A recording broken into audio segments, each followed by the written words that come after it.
Pulso Latino es presentado por Discover it for yourself. Frisian Flag. Hoy en Pulso Latino. Tal accidente cobra la vida de un joven venezolano en la Rotonda de las Américas.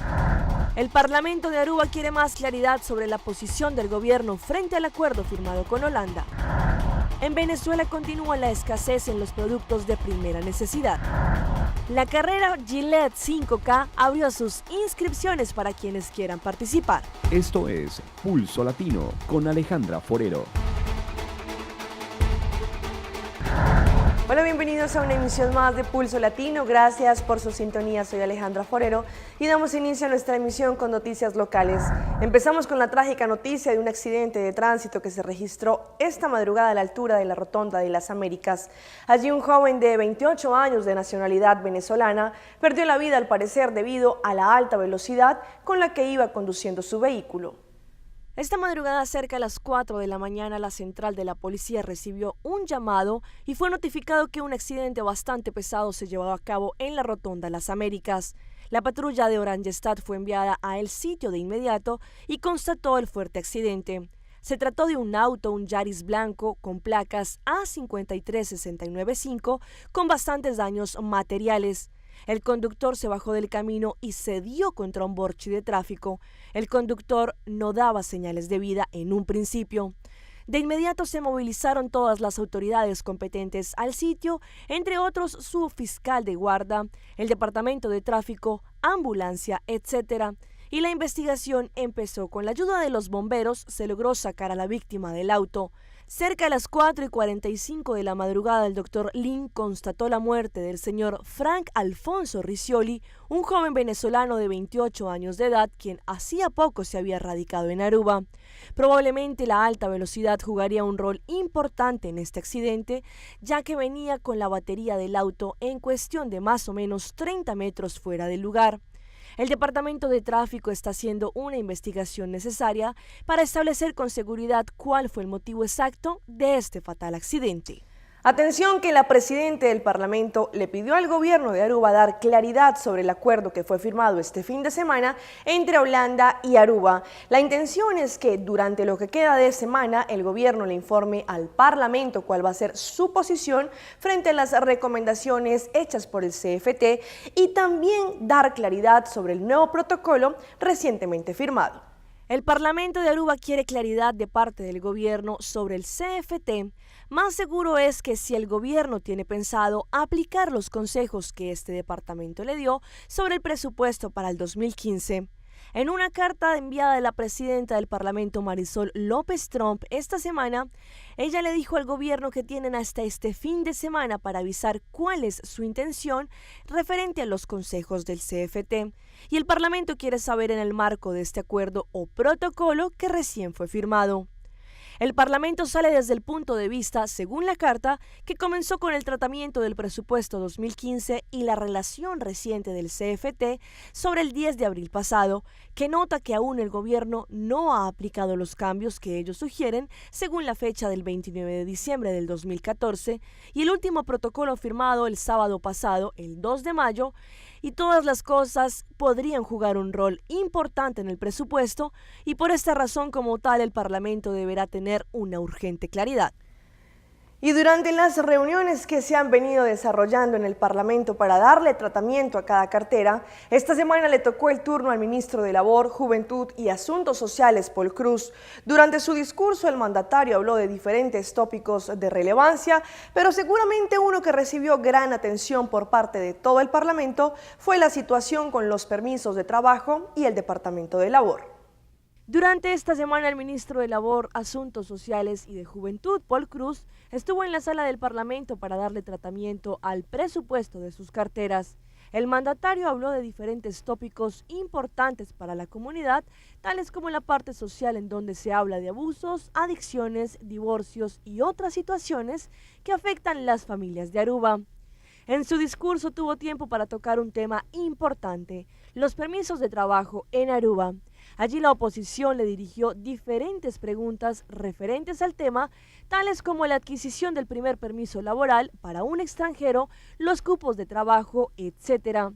Ante esto, el ministro Paul Cruz defendió su cartera y respondió las preguntas, pero al parecer hubo algunas que, según él, trataron de tachar su nombre e integridad. El mandatario lamentó la posición que tomaron en el Parlamento, ya que, según él, desviaron de los asuntos verdaderamente importantes. Damos inicio a nuestra ronda internacional. La policía de Bogotá, en Colombia, reveló el retrato hablado del hombre que abusó sexualmente de una joven en Transmilenio y ofreció una millonaria recompensa para quien dé información que permita dar con su captura. Mientras tanto, la estudiante volvió hoy a su trabajo y dice que quiere olvidar lo más rápido posible ese amargo episodio en el que fue violentada por este hombre. La mujer que fue víctima de un abuso sexual dentro de una ruta de Transmilenio entre las troncales de la autopista norte y la carrera 30, hoy le relató a Noticias Caracol que con ayuda psicológica buscará dejar en el pasado este grave episodio que marcó su vida. Pues hoy vuelvo a trabajar y a la universidad, a estudiar y empezar como terapia psicológica lo más pronto posible y ya no pensar más en esto. El distrito está apoyándola con ayuda jurídica y psicológica. Tuve como una cita con las autoridades del distrito y quedamos como en unos acuerdos y esperemos pues como ya empezar el proceso de dejar esto atrás y dedicarme como a recuperarme ya. La joven de 30 años solo espera que los investigadores de la Fiscalía y la policía capturen rápido a su agresor y nos contó que ya hay algunos avances. Sí, ya revisé cámaras con ellos y se hizo un retrato hablado ya. Espero que eso como que pueda ayudar lo más que se pueda en el proceso. La víctima hizo un llamado a aquellas mujeres que por temor no denuncian a sus agresores. Que es muy importante denunciar porque estas cosas no pueden seguir pasando desapercibidas, la gente no puede seguir con la indiferencia y los criminales que hacen estas cosas tienen que empezar a sentir que va a haber justicia y que va a haber un castigo y que va a haber una sanción social por lo que ellos hacen y eso no se puede hacer si las mujeres no cuentan qué es lo que les pasa. También pidió solidaridad a los bogotanos para que reaccionen cuando observen estos hechos de agresión contra una mujer. La cultura del consumo característica en Venezuela está cambiando debido a la escasez. Según un estudio de la firma Data Analysis, los habitantes están preocupados por la carencia y las largas filas que deben hacer para conseguirlos. El 80% de los consumidores en Venezuela ya no compra productos por su marca o preferencia, sino cuando los consigue, ni siquiera cuando los necesita. Esto lo revela el más reciente estudio de Data Analysis, una firma privada del país. Hoy llegó papel higiénico a este supermercado, un producto muy escaso en el país. Se repartieron 3 paquetes por persona de la única marca que llegó. Nos dan lo que ellos nos quieran dar, pues, más se hace. Data Analysis refleja en su informe que hay un desabastecimiento crónico de productos de 65% en 2015. Algunos productos como el aceite de maíz, el café molido y la mantequilla superan el 80% de escasez en puntos de venta. El 80% de la población manifiesta en promedio que si no consigue la marca que busca, compra la que esté. O sea, lo que sea, están cambiando empaques, están cambiando productos, están, digamos, simplemente actuando como una economía de guerra. Asegura que los consumidores no esperan a que les falten los productos para comprarlos, sino que los adquieren cuando llegan a los anaqueles de las tiendas y hasta endeudándose para ello. Con la tarjeta de crédito cuando llega la carne, cuando llega los productos de primera necesidad. El estudio también reflejó que los venezolanos ya no experimentan satisfacción por ir a comprar. Visita 4 establecimientos promedio a la semana. ¿Cuántas horas de cola hace a la semana? Todos los días. El informe de Data Analysis también mostró que se está generando una redistribución del ingreso de la clase media a estratos más bajos por la compra de productos de la canasta básica a vendedores informales, quienes los comercializan de forma ilegal. Desde Caracas, Venezuela, Beatriz Adrián, Noticias Caracol. Una menor de 5 años está desaparecida después de que el padre la hubiese llevado donde un brujo ha llegado a la familia para que compartieran su casa con otros niños. El hecho ocurrió en Boca Chica, en República Dominicana. Paula Ledesma, de Noticias SIN, nos cuenta lo ocurrido. Preocupado está todo un barrio por la desaparición de la niña Yari Vizcaíno Frías. Ante la situación, la buscan hasta debajo de la tierra. Él lo llamó al sobrino mío. Lo llamó que llevara a la niña donde él. que él tenía un compartir. Se refiere a una llamada del supuesto brujo identificado como Machito de la Rosa, de nacionalidad haitiana, quien vivía en esta vivienda que fue destruida por los mismos comunitarios.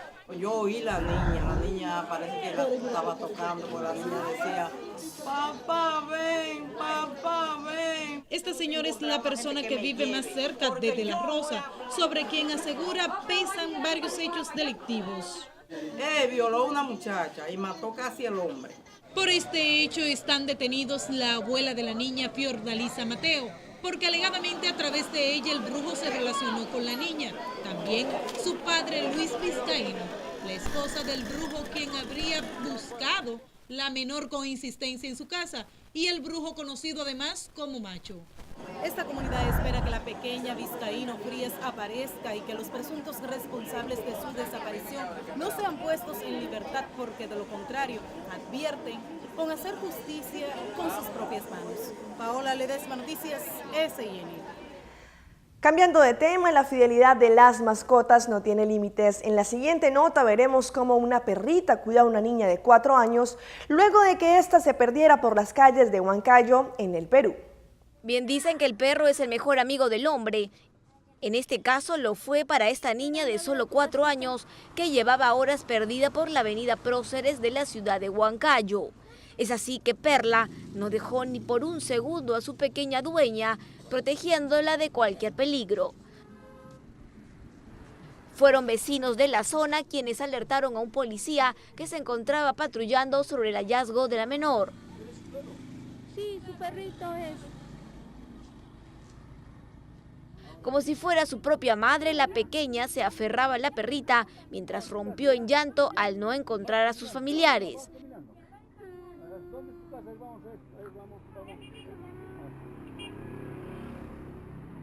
Fue la tierna perrita quien orientó al policía para dar con el domicilio de la menor.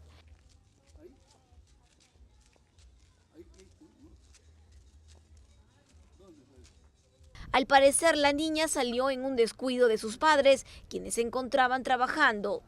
Entonces, cuando nos acercamos, el mascota no quería que se le acerque, ¿no? Lo cuidaba la mascota. Entonces nos hemos dado ese afán de averiguar, ¿no? Caminando por las cuadras, por todas las cuadras, y logrando encontrar, pues, ¿no? Acá en 14 de julio su domicilio. La abuela de la menor indicó que la mascota la sigue a todos lados. En este caso fue trascendental para la protección de la menor. 2 nuevos casos de reclutamiento de menores de edad en menos de 2 semanas fueron denunciados hoy por el ejército colombiano. Desde La Habana, las FARC aseguraron que no están reclutando, pero aclararon que los que ya están en las filas no serán devueltos. Hace unas horas el ejército rescató a este joven de 14 años que se habría desmovilizado de las FARC en el sur del Tolima. Su entrega se suma a este otro caso, el de un muchacho de 13 años que, según su abuelo, fue reclutado por las FARC hace un par de semanas en Anorí, Antioquia. Si él se quiso ir, ¿por qué no lo hicieron devolver? No lo queremos llevar, ¿cierto? Pero se lo llevaron. Lo paradójico de este nuevo reclutamiento es que se produjo luego de que en febrero las FARC se comprometieron desde La Habana a no seguir sumando en sus filas menores de 17 años. Sin embargo, Carlos Lozada, negociador de las FARC, insiste en que ellos están cumpliendo. En ningún caso se dijo que fuéramos a retirar de filas los menores de 17 años que ya habían ingresado. En el caso de Anorí, el ejército dice que las FARC siguen reclutando. Ahí hay una niña que no tendrá 13 años y es tan pequeña que al fusil Galil le gana. Ariel Ávila, de la Fundación Paz y Reconciliación, dijo que el reclutamiento de menores ha bajado, pero acepta que hay que revisar el tema. Habría que entrar a ver si esos casos se consumaron o no, 2, quién los está haciendo y 3, bajo qué circunstancias, pero las denuncias siguen. Según las cifras del Ministerio de Defensa, más de 2.000 niños menores de 17 años están en armas en grupos ilegales. Es el momento de una pausa comercial, pero no se despeguen porque ya regresamos con más información aquí, en Pulso Latino. En breve. El futbolista Luis Suárez le da una gran sorpresa a un niño que padece leucemia. El cantante Prince Royce sufrió una aparatosa caída en una de sus presentaciones.